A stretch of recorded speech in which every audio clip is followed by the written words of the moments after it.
வணக்கம். புதுவை காவல்துறையில் 11 இன்ஸ்பெக்டர்கள் 8 சப் இன்ஸ்பெக்டர்களை அதிரடியாக இடமாற்றம் செய்து ஐஜி சர்மா உத்தரவு பிறப்பித்தார். புதுவை காவல்துறையில் 11 இன்ஸ்பெக்டர்கள் மற்றும் 8 சப் இன்ஸ்பெக்டர்களை அதிரடியாக இடமாற்றம் செய்து ஐஜி சர்மா உத்தரவு பிறப்பித்தார். அதன்படி கலால் துறையில் இன்ஸ்பெக்டராக இருந்த ராதாகிருஷ்ணன் ஏனத்திற்கும் அங்கு பணியாற்றி வந்த மரி கிறிஸ்டியன் என்கிற பால் சிஐடி பிரிவிற்கும் முதலியார்பேட்டையில் பணியாற்றி வந்த ஜிந்தா கோதண்டராமன் திருக்கனூருக்கும் அங்கு பணியாற்றி வந்த சுப்பிரமணியன் முதலியார்பேட்டைக்கும் மாற்றப்பட்டனர். மேலும் வில்லியனூரில் பணியாற்றி வந்த குணசேகரன் நெட்டப்பாக்கத்திற்கும் அங்கு பணியாற்றிய யுவராஜ் திருநள்ளாறு ஜிக்மா செக்யூரிட்டிக்கும் ஜிக்மா இன்டெலிஜென்ஸ் பிரிவில் இருந்த கௌதம் சிவகணேஷ் கலால்துறைக்கும் இடமாற்றம் செய்யப்பட்டுள்ளனர். இதேபோன்று பெரியகடை காவல் நிலையத்தில் இன்ஸ்பெக்டராக இருந்த பாஸ்கரன் வில்லியனூருக்கும் காவல்துறை கண்காணிப்பு பிரிவில் இருந்த பழனிவேலு அரியாங்குப்பத்திற்கும் அங்கு பணியாற்றிய அங்கப்பன் பெரியகடைக்கும் நியமிக்கப்பட்டுள்ளனர். திருநள்ளாறு ஜிக்மா செக்யூரிட்டியில் இருந்த கலையரசு காவல்துறை கண்காணிப்பு பிரிவுக்கு இடமாற்றம் செய்யப்பட்டார். இதேபோன்று ஜிக்மா இன்டெலிஜென்ஸில் பணியாற்றி வந்த சப் இன்ஸ்பெக்டர் ரவிச்சந்திரன் வில்லியனூர் போக்குவரத்திற்கும் ஆயுதப்படை சப் இன்ஸ்பெக்டர்களான ராமச்சந்திரன் வேலையன் ஆகியோர் காவலர் பயிற்சி பள்ளி புதுவை போக்குவரத்திற்கும் சுப்பிரமணியன் மற்றும் மண்ணாங்கட்டி சிறப்பு காவல் பிரிவுக்கும் இடமாற்றம் செய்யப்பட்டுள்ளனர். மேலும் ஜிக்மா செக்யூரிட்டியில் இருந்த பிரான்சிஸ் தோமனிக் மற்றும் தமிழரசன் சிஐடி போலீசுக்கும் போக்குவரத்தில் இருந்த சண்முகம் அமைச்சர் ராஜவேலுவின் பாதுகாப்பு பிரிவுக்கும் மாற்றம் செய்யப்பட்டுள்ளனர். திமுக தலைவர் கலைஞர் கருணாநிதியின் பிறந்த நாளை முன்னிட்டு திமுக இளைஞரணி சார்பில் அரசு பொதுத் தேர்வில் முதன்மை மதிப்பெண் பெற்ற புதுவை மாணவர்களுக்கு பொருளாளர் ஸ்டாலின் தலைமையில் செயலாளர் அன்பழகன் பரிசு மற்றும் சான்றிதழ்களை வழங்கினார். சென்னை அண்ணா அறிவாலயத்தில் உள்ள கலைஞர் அரங்கில் திமுக இளைஞரணி சார்பில் திமுக தலைவர் கலைஞர் கருணாநிதியின் 88வது பிறந்த நாளை முன்னிட்டு 10 மற்றும் 12ஆம் வகுப்பு அரசு பொதுத் தேர்வில் முதன்மை மதிப்பெண்களை பெற்ற மாணவர்களுக்கு பரிசு மற்றும் சான்றிதழ் வழங்கும் விழா நடைபெற்றது. விழாவில் கழக பொருளாளரும் திமுக பொருளாளருமான ஸ்டாலின் தலைமையில் கழக பொதுச் செயலாளர் அன்பழகன் புதுவையைச் சேர்ந்த மாணவி சுப்புலட்சுமிக்கு 15,000 ரொக்க பரிசினையும் 6 மாணவ மாணவியருக்கு 10,000 ரொக்க பரிசினையும் 6 மாணவ மாணவியருக்கு 5,000 ரொக்க பரிசினையும் மற்றும் சான்றிதழ்களையும் வழங்கினார். விழாவில் புதுவை மாநில திமுக இளைஞரணி அமைப்பாளர் சிவா, துணை அமைப்பாளர் அலெக்சாண்டர் மற்றும் லோக கணேசன் மற்றும் திமுக நிர்வாகிகள் கலந்து கொண்டனர். பிச்சை எடுப்பதும் குற்றம், கொடுப்பதும் குற்றம். எனவே பிச்சை எடுக்கும் தொழிலை அறவே ஒழிக்க அரசு நடவடிக்கை எடுக்க வேண்டும் என்று புதுவை நகரமன்ற துணைத் தலைவர் திரு ஜான்குமார் வேண்டுகோள் விடுத்துள்ளார். இது தொடர்பாக புதுவை நகரமன்ற துணைத் தலைவர் ஜான்குமார் கூறுகையில், புதுவையில் பிச்சை எடுக்கும் தொழில் நாளுக்கு நாள் அதிகரித்துக் கொண்டே வருகிறது. பொதுமக்கள் மற்றும் சுற்றுலா பயணிகள் கூடும் இடங்களான கோவில், பூங்கா, கடற்கரை, சிக்னல் போன்ற பல இடங்களில் பிச்சை எடுத்து மக்களை தொல்லைப்படுத்துகின்றனர். மேலும் சிலர் பிச்சை எடுப்பதற்காக காசு ஒன்றையே குறிக்கோளாக கொண்டு வாடகைக்கு குழந்தையை எடுத்து பிச்சை எடுக்கின்றனர். பலர் வறுமைக்கு பிச்சை எடுப்பதாக கூறி பிச்சை தொழில் மூலம் அதிக பணம் சம்பாதித்து சிறு தொழில் செய்வோரிடம் வட்டிக்கு கடன் கொடுத்து அதிக அளவு வருவாய் ஈட்டுகின்றனர். இதனால் உண்மையாக வறுமையின் காரணமாக பிச்சை எடுப்பவர் யார், பணத்தாசையால் பிச்சை எடுப்பவர்கள் யார் என்று கூட தெரிவதில்லை என்று கூறிய அவர், மேலும் தொடர்ந்து பிச்சை எடுப்பதும் குற்றம், கொடுப்பதும் குற்றம். எனவே பிச்சை எடுக்கும் தொழிலை அறவே ஒழிக்க வேண்டும் என்றும் பிச்சை எடுப்பவர்களை கைது செய்து அவர்களின் நலனுக்காக அவர்களை மறுவாழ்வு இல்லத்தில் சேர்த்து அவரவர் தகுதிக்கு ஏற்ப தொழிலளித்து உணவளிப்பதன் மூலம் பிச்சை எடுக்கும் தொழிலையும் ஒழித்துவிடலாம். அவர்களின் வாழ்விற்கும் வழிகாட்டலாம்.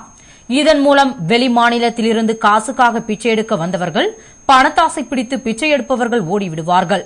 இதனால் உண்மையாக வறுமையால் வாடுபவர்களை கண்டறிந்து உதவி செய்திட முடியும் என்றும், இதுபோன்று பிச்சைக்காரர்களுக்கு மறுவாழ்வு மற்றும் பணி அளிக்க ரோட்டரி சங்கம், லயன்ஸ் கிளப் போன்ற தன்னார்வ தொண்டு நிறுவனங்கள் முன்வர வேண்டும் என்றார். மேலும் அரசு பிச்சைக்காரர்களுக்கு மறுவாழ்வு அளித்திட தனி இல்லத்தினை அமைத்திட வேண்டும். பிச்சை எடுப்பதை தடை செய்யும் வண்ணம் சட்டம் கொண்டு வந்து அதை தடுக்க போலீசார் கைது செய்து நடவடிக்கை எடுத்தால் பிச்சை எடுக்கும் தொழில் அறவே ஒழிந்துவிடும். மேலும் போலியாக பணத்திற்காக பிச்சை எடுப்பவர்கள் சட்டத்திற்கு பயந்து பிச்சை தொழிலை விட்டுவிட்டு ஓடிவிடுவர் என்று கூறினார். இதேபோன்று காங்கிரஸ் செய்தி தொடர்பாளர் வீரராகவன் கூறுகையில், புதுவை கடற்கரை சாலையில் கைக்குழந்தையுடன் பிச்சை எடுத்த 5 பெண்களை போலீசார் கைது செய்தனர். வறுமையின் கோரப்பிடியில் சிக்கி தவிக்கும் மக்களை கைது செய்வது இந்த பிரச்சினைக்கு தீர்வு அல்ல.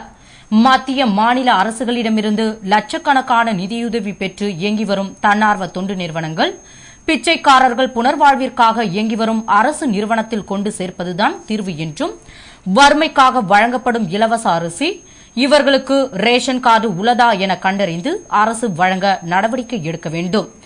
மேலும் மத்திய அரசு தேசிய அளவில் உணவுக்கு உரிமைச் சட்டம் கொண்டுவர உள்ள நிலையில் பிச்சை எடுப்பவர்களுக்கு உணவு, தங்குமிடம், மருத்துவம் முதலியவை கிடைக்க மறுவாழ்வு ஏற்படுத்துவதை விடுத்து கைது செய்வது மனிதாபிமானமற்ற செயலாகும் என்று கூறினார். புதுவை முதல்வரின் பாராளுமன்ற செயலாளராக பதவியேற்றுக் கொண்ட சட்டமன்ற உறுப்பினர் திரு வைத்தியநாதனுக்கு முதல்வர் உள்ளிட்ட சட்டமன்ற உறுப்பினர்கள் வாழ்த்து தெரிவித்தனர். புதுவை முதல்வரின் பாராளுமன்ற செயலாளராக லாஸ்பேட்டை சட்டமன்ற உறுப்பினர் திரு வைத்தியநாதன் தேர்ந்தெடுக்கப்பட்டார். இதனை முன்னிட்டு அவரது அலுவலகத்தில் அவர் பதவியேற்றுக் கொள்ளும் நிகழ்ச்சி நடைபெற்றது. நிகழ்ச்சியில் முதல்வர் திரு ரங்கசாமி கலந்து கொண்டு பொன்னாடை அணிவித்து வாழ்த்து கூறி இருக்கையில் அமர வைத்தார். அப்போது அமைச்சர் கல்யாண சுந்தரம், சட்டமன்ற உறுப்பினர்கள் கார்த்திகேயன், நேரு உள்ளிட்டோர் திரு வைத்தியநாதனுக்கு வாழ்த்துக்களை கூறினார்கள். இதனைத் தொடர்ந்து அரசு கொறடாவாக அறிவிக்கப்பட்ட உருளையன்பேட்டை சட்டமன்ற உறுப்பினர் நேரு பதவியேற்றுக் கொள்ளும் நிகழ்ச்சி நடைபெற்றது.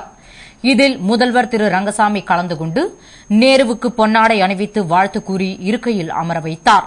அப்போது அமைச்சர் கல்யாண சுந்தரம், சட்டமன்ற உறுப்பினர்கள் வைத்தியநாதன், கார்த்திகேயன் உள்ளிட்டோர் வாழ்த்துக்களை கூறினார்கள். நாட்டு நலப்பணி திட்டம் சார்பில் பாரத் நிர்மான் கருத்தொலி பேரணி நடைபெற்றது. இதனை கல்வித்துறை இணை இயக்குநர் கிருஷ்ணராஜ் துவக்கி வைத்தார். புதுவை மாநில நாட்டு நலப்பணி திட்டம் சார்பில் பாரத் நிர்மான் கருத்தொலி பேரணி புதுவை கல்வித்துறை வளாகத்தில் இருந்து துவங்கியது. இதில் புதுவை மாநில மாணவ மாணவிகள் பலர் கலந்து கொண்டு விழிப்புணர்வு அட்டைகளை கையில் ஏந்தி சென்றனர்.